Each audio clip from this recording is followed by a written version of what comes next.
Hello everyone, welcome to మనం ఇంతే. మా ఊర్లో గ్రామదేవతను పూజించడం ఎలా ఉంటుందో మీకు కూడా చూపిస్తున్నాను ఈరోజు. మా ఊర్లో ఇలా చేసే విధానాన్ని చెట్ల దగ్గరికి వెళ్ళటం అంటారు. ముత్తైదులందరూ కలిసి మేళంతో ఇలా అయితే చెట్ల దగ్గరికి వెళ్తారు. మా ఊరు సాంప్రదాయం ప్రకారం పెళ్లి రోజు పొద్దున పూట కానీ పెళ్ళైన తర్వాత కానీ వెళ్తారు. ఎవరైనా మొక్కులు అవి మొక్కుకుంటే ఇలా విడిగా ఎప్పుడైనా వెళ్తారు, కానీ నార్మల్గా అయితే పెళ్లి రోజు పొద్దున పూట మాత్రం వెళ్తారు. వీళ్ళైతే విడిగా మొక్కుకుని వెళ్తున్నారు. మామూలుగా అయితే ముత్తైదులు చాలామంది వస్తారు.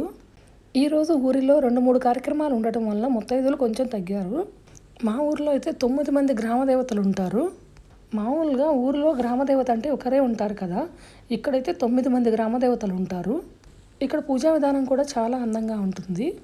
పూజకి కావాల్సిన సామాగ్రి కూడా ఇలా ముత్తైదులందరూ తలా ఒకటి అయితే తీసుకువెళ్తారు. మేళంతో గొడుగుతో వెళ్ళి ముత్తైదులందరూ గ్రామదేవతలకు పూజలు అయితే చేస్తారు. ముందు మేళంతో గొడుగుతో 5 మగవాళ్ళు అయితే వెళతారు. వెనకమాల ముత్తైదులందరూ వస్తూ ఉంటారు. ఇక్కడ గ్రామదేవత పూజలన్నీ ఈ కుటుంబం వాళ్లే చేస్తూ ఉంటారు. ఇక్కడ కనిపిస్తున్న ఆయన కుటుంబం మాత్రమే చేస్తారు ఈ పూజలన్నీ. అమ్మవారిని శుభ్రం చేయటము, పసుపు కుంకుమతో అమ్మవారిని అలంకరించటము, ఇలా అమ్మవారి కార్యక్రమాలన్నీ ఈ కుటుంబం వాళ్లే చేస్తారు మా ఊరిలో. ఈయన అమ్మవారిని శుభ్రం చేసి పసుపు కుంకుమ పెట్టిన తర్వాత మనం పూజ అయితే చేసుకోవచ్చు. ఇక్కడ పూజలు అయితే ఇలా చేస్తారు. ముందుగా బియ్యపిండితో ముగ్గు వేసి ఇలా పసుపు కుంకుమలు అయితే వేస్తారు ముగ్గులో. తర్వాత కడ్డీలు వెలిగించి దీపారాధన అయితే చేస్తారు. వీళ్ళు 2 తోడుకోడలు కాబట్టి 2 దీపాలు అయితే పెట్టి పూజ అయితే చేసుకుంటున్నారు. ఈ అమ్మవారి పేరు మాలచ్చమ్మ తల్లి. అమ్మవారికి ఇలా పూలతో గాజులతో అయితే అలంకరించారు. వేప చెట్టు కింద ఉంటుందన్నమాట ఈ అమ్మవారు. చాలా టైం అయితే పడుతుంది ఒక్కొక్క చెట్టు దగ్గర ఇలా పూజ చేసుకుని వెళ్ళేటప్పటికి. పర్వదినాల్లో ఈ చెట్టుకు చీర కూడా అలంకరిస్తారు. చలవగలిగిన తల్లి అంటారు ఈ అమ్మవారిని. 9 మంది అమ్మవార్ల దగ్గర ఇలాగే పూజ అయితే చేస్తారు. పూజా విధానంలో అయితే ఎలాంటి మార్పు ఉండదు. అమ్మవారికి వస్త్రం కూడా సమర్పిస్తారు. ఇలా దూదితో వస్త్రం చేస్తారు కదా, ఆ వస్త్రాన్ని అమ్మవారికి అయితే ఇలా సమర్పిస్తారు. అమ్మవారికి నైవేద్యంగా పండు, తాంబూలం, చలిమిడి, వడపప్పు అయితే సమర్పిస్తారు. పూజ అంతా ఇలా కంప్లీట్ అయితే అయిపోయింది. హారతి కూడా ఇచ్చేస్తున్నారు. ఎవరైనా తెచ్చుకున్న వాళ్ళు ఇలా కొబ్బరికాయలు అయితే అక్కడ కొట్టుకోవచ్చు. ఇక్కడ అమ్మవార్లకి ఇంపార్టెంట్ అయినది ఏంటంటే ధూపం అన్నమాట. అమ్మవారికి ధూపం ఎంత వేస్తే అంత మంచిదంట. వచ్చిన ప్రతి ఒక్కళ్ళు కూడా ధూపం అయితే వేసుకోవచ్చు. ఇప్పుడు 2వ గ్రామదేవత దగ్గరికి అయితే వెళ్దాము. ఈ అమ్మవారిని కూడా ఇలాగే శుభ్రం చేసి పసుపు కుంకుమ అయితే పెడుతున్నారు. ఈ అమ్మవారి పేరు గోతుల అంకమ్మ తల్లి. పూజ జరిగేంతసేపు మా వాళ్ళు అయితే ఇలా బ్యాచులుగా ముచ్చట్లయితే పెట్టేశారు. మధ్య మధ్యలో ఇలా కూల్ డ్రింక్స్ కూడా ఇస్తున్నారు. వాళ్ళ పూజ కార్యక్రమం వాళ్ళు చేసుకుంటున్నారు. మేమైతే ఇలా కబుర్లు చెప్పుకుంటున్నాము. పూజ అంతా అయిపోవచ్చింది. అమ్మవారికి వస్త్రం సమర్పిస్తున్నారు. ఇంకా గోగు పుల్లలు వేయాలి. గోగొత్తులు అంటే గోగి పుల్లలు తీసుకుని దూది చుట్టి ఒత్తుల్లాగా వెలిగిస్తారు అమ్మవారి దగ్గర. వీటిని గోగొత్తులు అంటారు. ప్రతి గ్రామదేవతకి ఈ గోగు పుల్లలు అయితే కంపల్సరీ పెడతారు.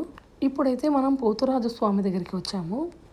ఈయనే పోతురాజస్వామి. ఇక్కడ కనిపిస్తుంది కదా, ఇది బొడ్డురాయి. ఇక్కడ కూడా సేమ్ అలాగే పూజలు అయితే జరుపుకున్నారు.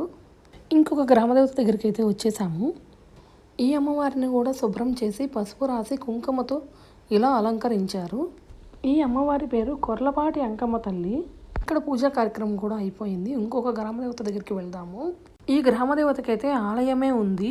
ఇక్కడ పూజా కార్యక్రమాలు బాగా జరుగుతాయి. ఈ గుడిలో ఉన్న ఈ రావి చెట్టుకి చాలా వయసు అయితే ఉంది. ఈ రావి చెట్టు ప్రదక్షిణ చేస్తూ లోపలికైతే వెళ్తున్నాం మనం. ఈ అమ్మవారి పేరు నాగారమ్మ తల్లి. మనం ముందుగా విఘ్నేశ్వర దగ్గర నమస్కరించుకుని నాగారమ్మ తల్లి దగ్గరికి అయితే వెళ్దాము. అమ్మవారికని ఇలా పూలమాలలు అయితే తీసుకొచ్చారు. అలంకరించడానికి ఇలా అయితే సరిచేస్తున్నారు. ఈ గుడిలో పక్కగా ఇలా ఈ స్వామివారు కూడా ఉంటారు. నాగారమ్మ తల్లికి అయితే ఇలా పూజలు మొదలు పెట్టారు. మాకంటే ముందే భజన వాళ్ళు వచ్చి పూజలు అయితే చేసుకుని వెళ్ళారు.